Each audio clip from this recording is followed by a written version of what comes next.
Welcome to the home of the Cooking Dad 242 and family. Today my wife and I will be preparing you a sweet condensed milk bread using the Tangzhong method. Wow. Yes guys, this is an old Chinese method in making very soft and fluffy milk breads. So now we're getting ready to provide the ingredients for the Tangzhong, which is a water roux. But instead of the water, I am adding milk and a quarter cup of flour. Do not forget, however, to look in the description bar below for the full ingredients list, guys. Now, most recipes make their roux on the stove. We use the microwave. 4 minutes, 30-second intervals. So every 30 seconds, go in and stir, put it in again, go in and stir for 4 minutes. Nice and quick. Nice and quick, guys. Now, when you use your roux, remember now, it has to be room temperature before you put it in your yeast mixture. Because if you put it in too hot, it's going to kill your active dry yeast, and we don't want that to happen. So make sure that it comes down to room temperature. Me personally, I like to put mine in the refrigerator and leave it for overnight. And that way, I am sure that it's cool enough. Make sure, however, that when you put it in the fridge, let it come to room temperature, just about an hour. That's all it takes. And you will always have the perfect temp. Oh yes. Now, of course, guys, we had to add in our sweet milk. Oh yes, condensed milk. We need it. We love it. It gives you the most fluffy, feathery bread.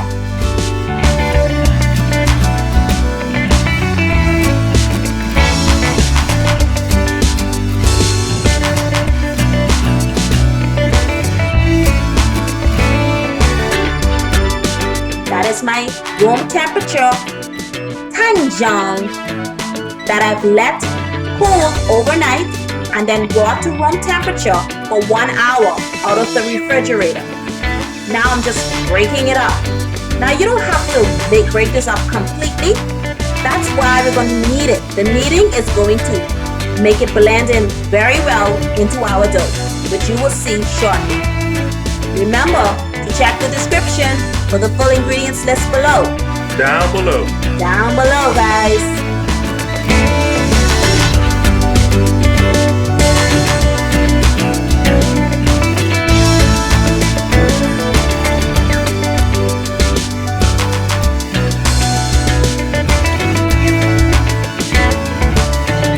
Now, another thing, if you were using iodized salt, I reckon this recipe uses a half a teaspoon. But if you're using pink Himalayan salt or maybe using sea salt, you want to maybe up that to 1 teaspoon just to give it a balance compared to the iodized salt. That's right, baby.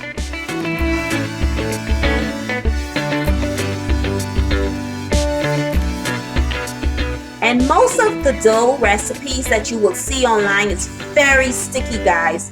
Very hard to work with. But as you can see, I'm just creating a ball. No stickiness, no messiness, but delicious bread. Oh yes. We're going to rest this for 20 minutes to make it even more easier for us to knead this dough until it's completely smooth. It's so easy to roll. You don't need no flour. You don't need no flour. You don't need to oil your surface, anything. Wow. This is the perfect, forgivable dough that is so easy to manage. And I'm showing you my hands. I'm showing you there's nothing on my surface, guys. Most recipes are sticky, they're messy, they're hard for beginners. But this, you would love it. It's definitely an easy method. And it's made with all-purpose flour. Oh yes. There's absolutely no bread flour needed. You can use all-purpose. What's in your kitchen, that's it. And that's what this recipe is made from. The Tangzhong is made from all-purpose, and as well as the dough, the recipe, full recipe, is also all-purpose flour. And it was so delicious. Very tender, very moist. Now I have the sweet condensed milk, and I also have the coconut milk bread, and they are also moist. But this, guys, this takes it up a notch. This is perfect if you want to make soft, white sandwich bread.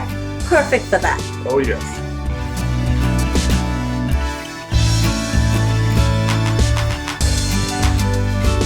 Now these ones I did were loaves. So just in case some may wonder, how do you make the loaves using this recipe? We've done that for you.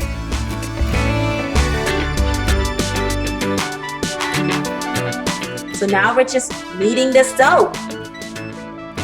Are you singing that song? I just might be singing it. Hit it. Knead the dough. Knead the dough. Rolling. Oh, that song. Yeah, I'm singing that one. Oh. Sorry.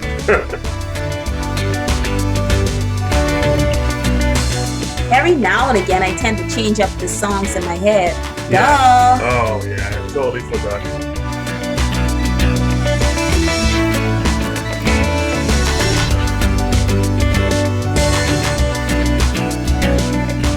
So I'm almost there, guys. Hang on there. Hang on in. You got this. It's going to be so much worth it. Just give it 10 minutes of your time or until you get that smooth dough.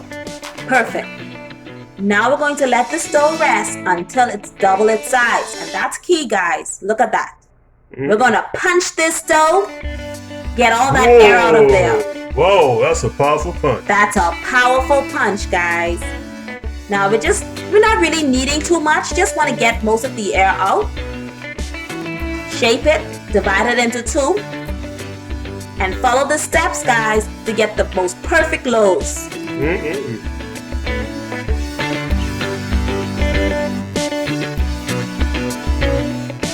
You don't have to be perfect here, guys, but you have to be delicious. So even though your loaves may be uneven, the bread might not come out as a perfect loaf, I promise you the recipe is going to be so delicious. No one is going to care. You are the beginner, you're learning. Take your time. You got this. You definitely got this.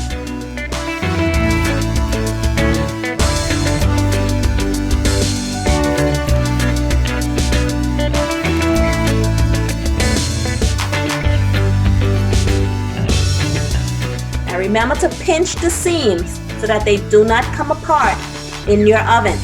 So that's what I'm doing. I'm pinching that seam close.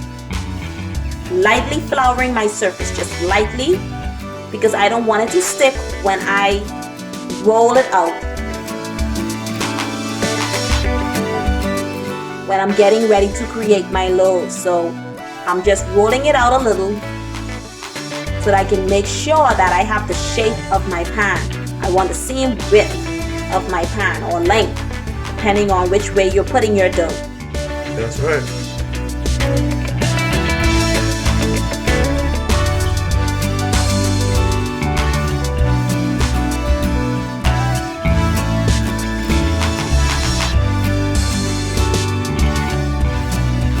I would say that I pretty much roll them out about a ½ inch thick. And that's good enough. I'm just pressing it down, making sure that I got the full width of the pan.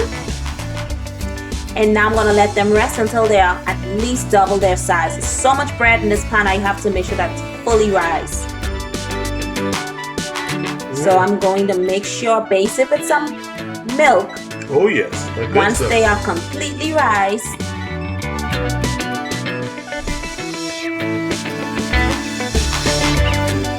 Bake that on 335 degrees preheated oven and base it with some butter. Oh, that good stuff. Ah, look at that. Oh, Oh, that's so beautiful. I just love it. Look at that, look at that. Look at that crumb. That's soft. Thanks for watching the Cooking There 242. Stay connected as we bring you home to life. Later, guys.